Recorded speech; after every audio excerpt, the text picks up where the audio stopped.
ఇప్పుడు ఏపీ విషయానికొస్తే ఏపీలో ఏంటండి టీడీపీ వర్సెస్ జనసేన కూటమిలో కుంపట్లు.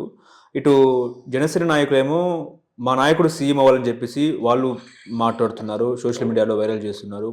ఇటు టీడీపీ వాళ్ళేమో లేదు లేదు లోకేష్ సీఎం అవ్వాలి. లోకేష్ సీఎం అయితే డిప్యూటీ సీఎంగా పవన్ కళ్యాణ్ ఉంటారని వాళ్ళు చెప్తున్నారు. ఏంటి సడెన్‌గా ఈ 9 మంత్స్‌లో ఏంటండి ఈ కూటమిలో కుంపట్లు, పచ్చగడ్డి వేస్తే బగ్గుమంటున్న పరిస్థితి ఏం జరుగుతుంది? ఏంటి? ఇప్పుడు మన ఛానల్‌లోనే నేను గతంలో 6 నెలల క్రితం చెప్పాను. అవును. మన ఛానల్‌లో అయి ఒక్కసారి రివైజ్ చేస్తే ఏం చెప్పానో అది కూడా జరుగుతాది. ఈ కూటమిలో తాత్కాలిక బంధమే గాని, వీళ్ళ దగ్గర పర్మనెంట్ బంధం ఊరినే మేకపోతు మాటలు మాట్లాడటం 15 సంవత్సరాలు ఇక ఇదే కూటమి ఉంటుందని తను మాట్లాడటము. అసలు ఇవాళ పవన్ కళ్యాణ్ అనేవాడు ఆద్యం పూసాడు ఈ విరోధానికి. అది చంద్రబాబు ద్వారా వస్తదనుకుని ఎక్స్‌పెక్ట్ ఆ టైంలోనే చంద్రబాబు ఎత్తుకుపోయి ఏస్తాడు, నొక్కుతాడు, తొక్కుతాడు, తద్వారా గొడవలు వస్తాయని చెప్పాను. అతను ఎక్కుతాడు, తొక్కుతాడకు ముందు దానికి ఆద్యమే పవన్ అయిపోయాడు. తను CM, deputy CM. CM is Chandrababu Naidu. Hmm. Is not CM. Deputy CM అంటే సీఎం తర్వాత సీఎం అంతటోడని కాదు.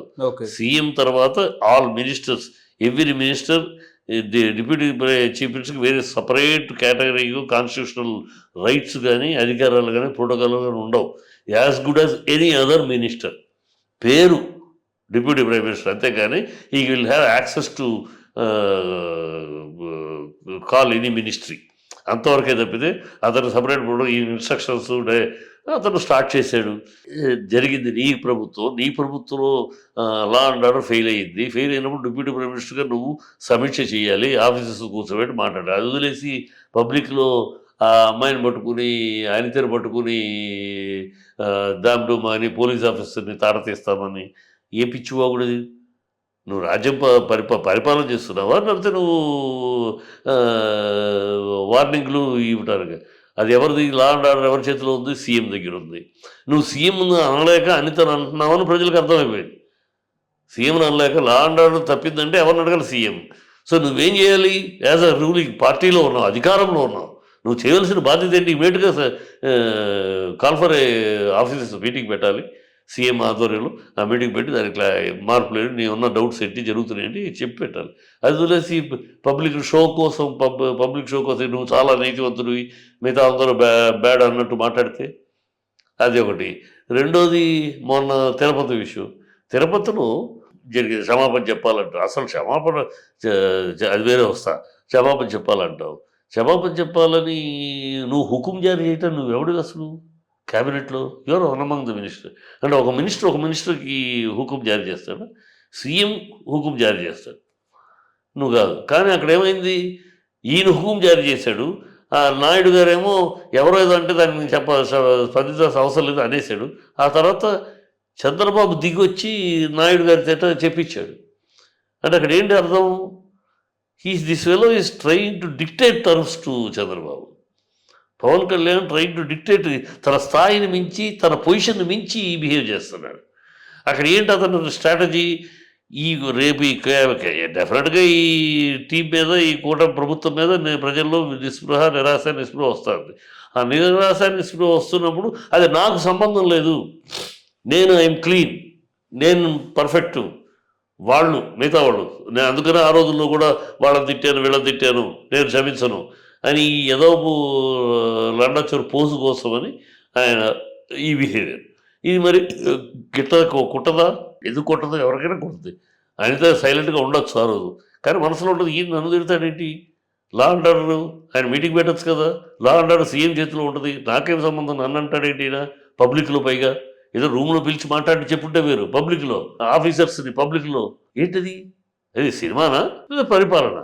అతను సినిమాటిక్గా చేస్తున్నాడు అన్ని సినిమాటిక్ స్టైల్స్. మన్యం ప్రాంతాల్లో నడిచి వెళ్తాడు. ఎందుకు నడవాలయ్యా నువ్వు? ఏమి సినిమా షో చేస్తున్నావు? మన్య ప్రాంతాల్లో నువ్వు నడవటండి. వాళ్ళ టెక్నాలజీ ఏంటి, వాళ్ళు ఉన్న ప్రభుత్వాలు ఎట్లా వర్చువల్గా నడుస్తున్నాయి చాలా. నువ్వు హ్యాపీగా నీ ఆఫీసుతో నలుగురు ఆఫీసర్ని పక్కన పెట్టుకుని కూర్చుని వర్చువల్గా వాళ్ళని ఒక్కొక్క రోడ్డు చూపించమంటే వాళ్ళు వర్చువల్గా చూపిస్తారు. నువ్వు ఇక్కడికక్కడ ఆ వర్చువల్ ఆ రోడ్డు బాగాలేదు, ఇదిగో ఈ రోడ్డు కొంచెం ఇమీడియట్గా యాక్షన్ తీసుకోండి నీ పక్కన ఆఫీసర్ ఇన్స్ట్రక్షన్ ఇస్తే ఆటోమేటిక్ పనులు అవుతాయి. అది వదిలేసేసి ఒక్కొక్క రోడ్డు ఈయన నడుస్తాడట, కెమెరా ఆయన కాళ్ళు చెప్పులు లేని కెమెరా, చెప్పులు కాళ్ళకు చెప్పులు లేకుండా నడుస్తున్నది కెమెరా షూట్ చేస్తాయి. సినిమాని బిల్డప్ ఎందుకు? చేసేవాడిని నిజాయితీగా చెయ్యి. చేసే విధానాలు ఉన్నాయి. పరిపాలన అంటే ఉన్న సినిమాలు కాదు కదా, విధానాలు ఉన్నాయి. ఈజీగా చేసేదాన్ని పెద్ద హంగామా చేసి నడుస్తాడట. ఎన్ని వీధులు నడుస్తావు, ఎన్ని రోడ్లు నడుస్తావు? ఎవరికి షో జనాలకి సినిమాటిక్ స్టైల్లో జనాల మభ్య పెడదాం అనుకుంటట్లా. ఇది డెఫినెట్గా వాళ్ళకి పార్టీకి మచ్చే, తెలుగుదేశానికి ఇబ్బంది. ఇలా వదిలేస్తే వాళ్ళ అన్నాడు ఆర్కే పాయింట్లో కూడా రాశాడు కదా ఆయన. ఇలా వదిలేస్తే ఎప్పుడు తను ఉన్నాడు సార్ చెప్పమన్నాడు, క్షమాపణ చెప్పమన్నాడు. అసలు నువ్వు క్షమాపణ చెప్ప చంద్రబాబు ఉన్నాడు అక్కడ సీఎం, ఆయనతో పాటు కూర్చొని ప్రెస్ మీట్ మాట్లాడు, ఆయనతో కూర్చొని ఇద్దరు కూర్చొని మాట్లాడండి. నువ్వు ఆయన ఒక స్టేట్మెంట్ ఇస్తాడు, నువ్వు ఒక స్టేట్మెంట్ ఇస్తావు. 2 చీఫ్ మినిస్టర్లు నడుస్తుంది ఈ ప్రభుత్వం. 2 చీఫ్ మినిస్టర్ అసలు అంటే ఇక్కడ నేను చీఫ్ మినిస్టర్ లెవెల్లో ఫీల్ అయిపోతున్నాను పవన్ కళ్యాణ్. నేను డిప్యూటీ అనేది కేవలం పేరే, కానీ దానికి ఏమి సపరేట్ అధికారాలు ఉండవు, సపరేట్ కాన్స్టిట్యూషనల్ అథారిటీ ఉండదు అని తెలియదు అతనికి. ఏమీ తెలియదు అనుకో, ఇది తెలియటానికి. అది అందుకని హంగామా చేస్తాడు. అసలు క్షమాపణ చెప్పాలి అంటే నువ్వు ఎన్ని క్షమాపణ చెప్పాలి పవన్ కళ్యాణ్?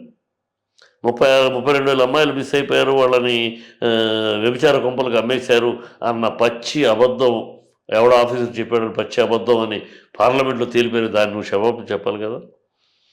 6 హామీల గురించి మీటింగ్లో నువ్వు నేను ఇస్తా కూట ప్రభుత్వం అధికారంలోకి రాగానే చేస్తావని అన్నావు, అది జరగట్లేదు, దానికి క్షమాపణ చెప్పాలి కదా. Special status ఏమిచ్చింది? పాచిపోయి లడ్డూలు ఇచ్చింది. ఆంధ్ర రాష్ట్రానికి మోసం చేసింది కేంద్రం. బీజేపీతో గతంలో జన్మలో జతగట్టను ద్రోహం చేసింది ఆంధ్రాకి అని వాగింది ఈ నోరు. ఇవాళ మరి స్పెషల్ స్టేటస్ గురించి మాట్లాడవే, అధికారంలోకి వచ్చి అక్కడ ఇక్కడ మీరేగా మాట్లాడవే, దానికి క్షమాపణ చెప్పాలి. వైజాగ్ స్టీల్ ప్లాంట్ విషయంలో క్షమాపణ చెప్పాలి. నువ్వు ఎన్ని విషయాల్లో నువ్వు సినిమా రిలీజ్ కోసం ఫంక్షన్లో మాట్లాడుతూ, గేమ్ చేంజర్ ఫంక్షన్లో మాట్లాడుతూ బైకులు రైస్ చేయండి, మీరు హీరోలు అలా చేయాలి, యూత్ రెచ్చగొట్టబట్టి కదా ఇద్దరు చనిపోయారు, దానికి క్షమాపణ చెప్పాలి. నువ్వు క్షమాపణ చెప్పాలని రోజుకు ఒకటి ఉంది. సీజ్ ది షిప్ అని అన్నావు, ఆల్రెడీ సీజ్ అయిన షిప్, దాన్ని నువ్వు సీజ్ ది షిప్ అని షో చేసావు. తెరా వస్తే central government shut your mouth, nobody can stop that ship, it will go అన్నాడు. దానికి క్షమాపణ చెప్పాలి. తెలియకుండా నేను సీజ్ ది షిప్ అని వాగినందుకు క్షమాపణ చెప్పాలి.